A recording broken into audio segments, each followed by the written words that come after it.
Mapalad ang inuusig sa gawang puspos ng bait, pagkat may kakamping langit.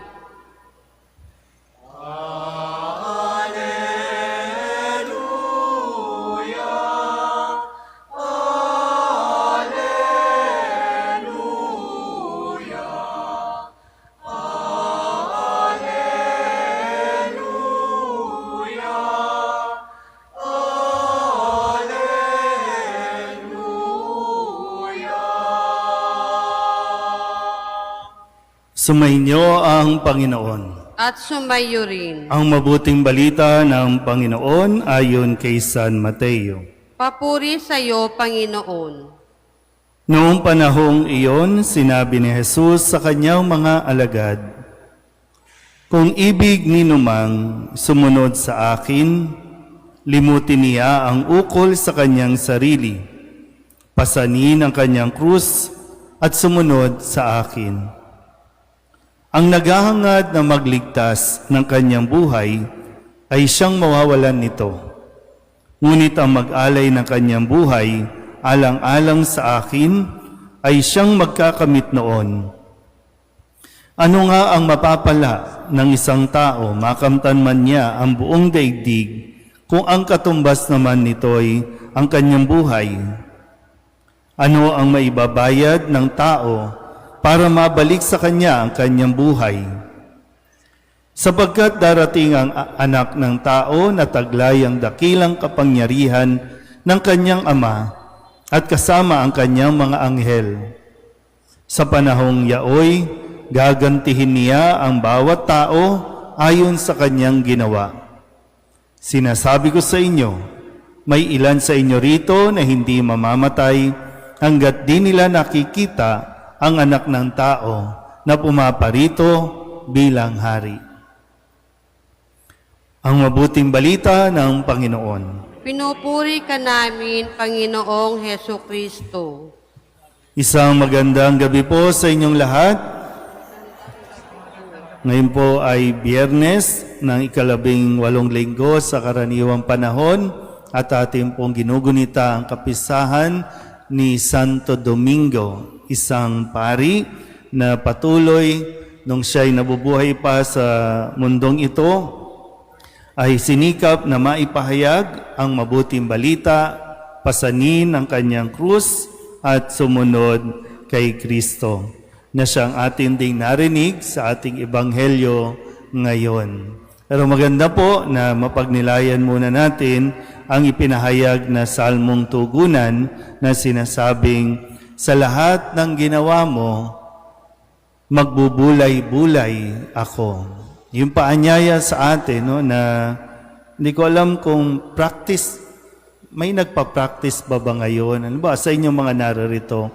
Nagiging practice nyo ba yung maglalaan ka ng konting katahimikan, konting sandali na magkaiba rin kasi yung magdadasal ka ng rosaryo o nobina, pero yung mananahimik ka lang tapos magre-reflect ka. Kasi sa pagre-reflect, nagkakaroon tayo ng mas malinaw na discernment. Kaya nga yung sabi, magbubulay-bulay ako. Sino ba nakakaunawa ng mas malalim na Tagalog? Pag sinabing magbubulay-bulay, ano ibig sabihin?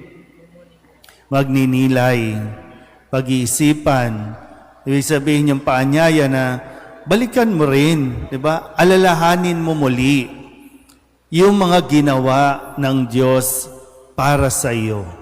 Yung mga binigay at ginawa ng Diyos para sa atin. Naglalaan ba tayo ng oras dyan para balikan ito?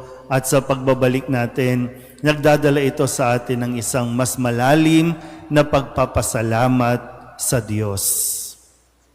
O dadasal tayo kasi mayroon tayong kahilingan. Meron tayong gusto, kaya tayo magdadasal. Pero yung mag-reflect ka, magbulay-bulay, na dahil kahit hindi natin deserve ang mga blessings na mayroon tayo ngayon, pero dahil nga sa kabutihang loob ng Diyos, kaya meron tayo. Napapagnilayan nyo ba?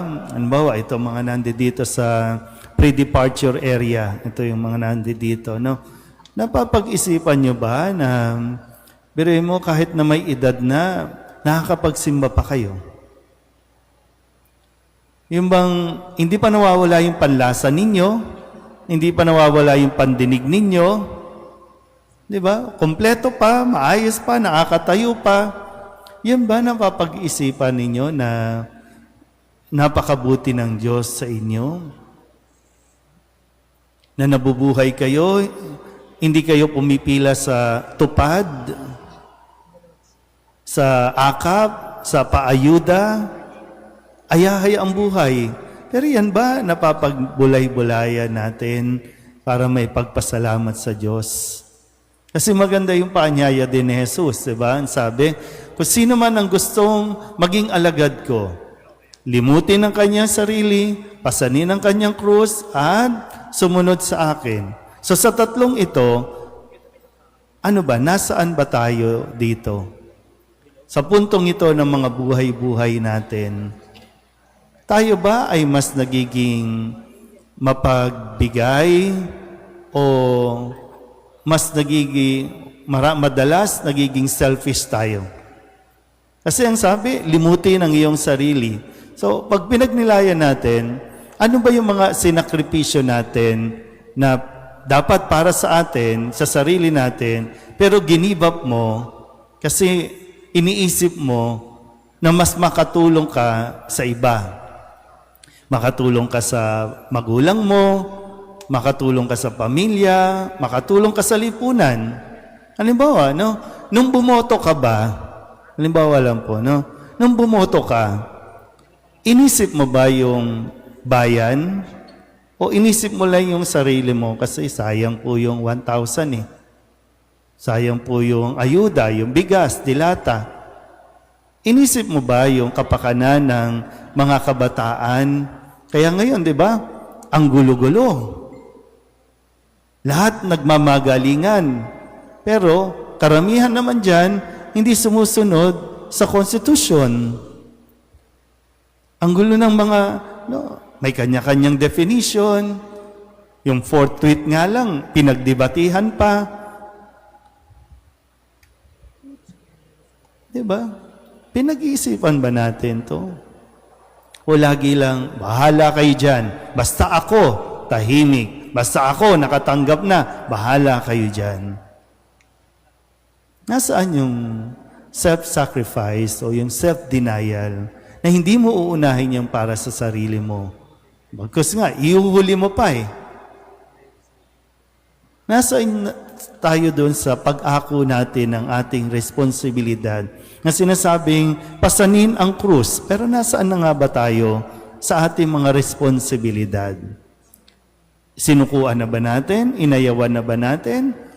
Binagsak na ba natin yung krus na dapat nating pinapasan? Pero gusto natin maging alagad ni Kristo. Nasaan na tayo pagdating sa pagsunod sa mga sinasabi ni Kristo? Nasaan tayo dyan? Kaya nga ito, yung paanyaya na magbulay-bulay tayo.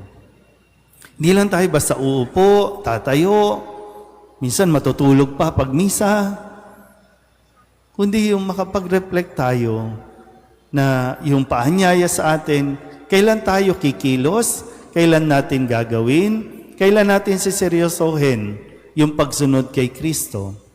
Kasi ang sabi nga ni Kristo, pagdating ng araw, gagantihan tayo ayon sa ating mga ginawa. So, may ginawa na ba tayo? O wala pa tayong ginagawa? Pero muli, no? Sabi ni Kristo, ang sino man gustong sumunod, welcome na welcome. Pero tingnan mo, kaya mo ba ang tatlong ito? Kaya mo bang limutin yung para sa sarili mo? Kaya ba natin pasanin ang mga krus na para sa atin? Kaya ba nating sundin ang kanyang mga sinasabi? Amen.